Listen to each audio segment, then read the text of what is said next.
জামাতের একজন শহীদ দেলোয়ার হোসেন সাঈদী বলে গিয়েছিলেন, এই দেশের জনগণ তোমাকে টান দিয়ে মামু বাড়িতে নিয়ে ফেলবে, তুমি আজকে মামু বাড়িতেই আছো।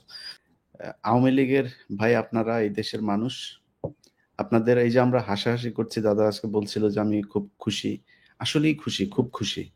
আপনাদের যে কোনো ধরনের এই এই যে এই ধরনের ক্রাইসিসে আমি সবসময় খুশি, কারণ আপনারা এই দেশে আজ পর্যন্ত যত বড় বড় ধরনের, যত মানে আর্টিফিশিয়াল যেই হত্যাকাণ্ডগুলো করা হয়েছে, সেটা সেই গান পাউডার থেকে শুরু করে ওই পিলখানা, তারপরে আন্দোলন, হেফাজত, সব জায়গায় নির্মম রসিকতা করেছেন।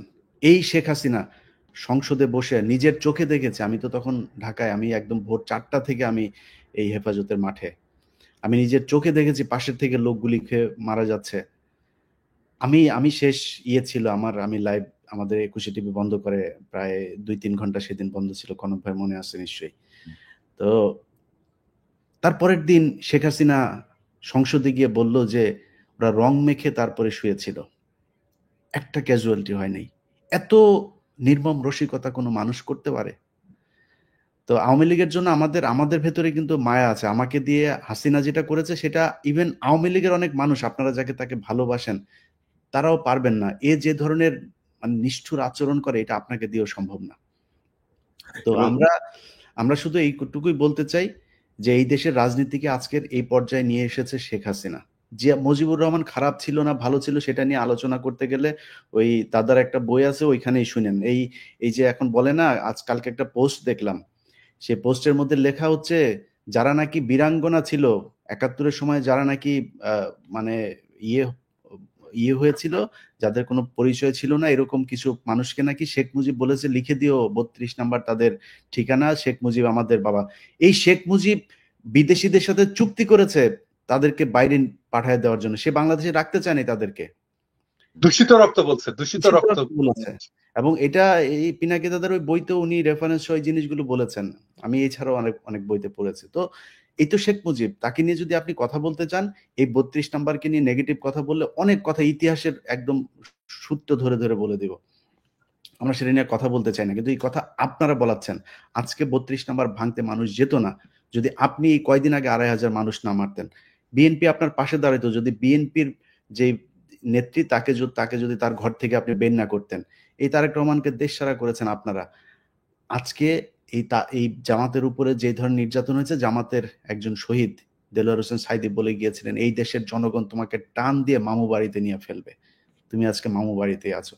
তো আওয়ামী লীগের লোকজনের আমরা যেটা মনে করি যে একটু মিনিমাম হইলেও আপনাদের অনুশোচনা হওয়া দরকার। বাংলাদেশের মানুষের কাছে এখনো সময় আছে, মাপ চান। যতই এদের কথাবার্তা শুনে ফাল পারেন যে 75-এ যেটা হয়েছে সেটা আমরা হইতে দিব না, আর 75-এ মানুষ নেচেছিল, আজকেও নাচছে, আজকেও আপনারা কিছু করতে পারেন নাই। ভবিষ্যতে এরকম করলে আবারও মানুষ এইভাবে আপনাদের বিরুদ্ধে নামবে, সেদিনও কিছু করতে পারবেন না। আজকে যারা বেঁচে আছেন তারা চোখের সামনেই দেখছেন যে 15ই আগস্টে মানুষ যে মিষ্টি বিতরণ করেছিল সেটা সত্য কি মিথ্যা।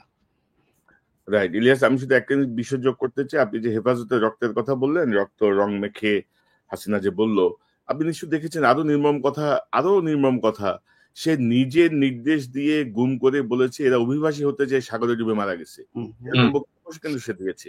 অথচ সে নিজে নির্দেশ দিয়ে তাদেরকে খুন করেছে, গুম করেছে, মেরে ফেলেছে, বলেছে এরা বোধহয় দেশ ত্যাগ করতে যে মারা গেছে। তো পিনাকিদা, আপনার কাছ থেকে একটু জানি যে এখন করণীয় কি? আওয়ামী লীগের সহযোগীদের আর অনুকম্পার সুযোগ নাই। এই জায়গাতে আমাদের রাজনৈতিক দলগুলো কি করতে পারে, সরকারের ভূমিকা কি হওয়া উচিত আগামীকাল থেকে? আপনার মন্তব্যটা আমরা জানতে চাই, আপনার বক্তব্যটা জানতে চাই। আমি প্রথম থেকে যখন 5ই আগস্ট হলো, তারপরে কিন্তু আমার চিন্তা ছিল যে কিভাবে রিকনসিলিয়েশন করব, কিভাবে তাদেরকে সমাজে এটা আবার ফেরত নিয়ে আসবো, তারা অনুশোচনার মধ্যে দিয়ে, ক্ষমা প্রার্থনার মধ্যে দিয়ে সমাজে ইন্টিগ্রেটেড হবে। কিন্তু সেটা হলো না, এবং আমরা প্রত্যেকেই একমত যে তাদের মধ্যে অনুশোচনার বিন্দু মাত্র কোনো ইয়ে নাই, এবং তারা জুলাই বিপ্লবকেই বরং প্রশ্নবিদ্ধ করার জন্য তারা নানা ধরনের ন্যারেটিভ তৈরির চেষ্টা করেছে। So no mercy. এখন আর কোনো ক্ষমা নয়। বাংলাদেশের ভেতরে বসে যারা আওয়ামী ফ্যাসিবাদের কথা বলবে, সহানুভূতি দেখাবে, ওই শাওন টাউন সহ, যে বলে না ক্যারা উঠছে, শাওন টাউন সহ যারা বলবে, তাদের সবাইকে জয় বাংলা করে দিতে হবে। এবং আমাদের আগামী 1 মাস ধরে, ওরা 1 মাসের কর্মসূচি নিয়েছে না, আমাদের আগামী 1 মাস ধরে আমাদের কর্মসূচি চলবে এদেরকে জয় বাংলা করা।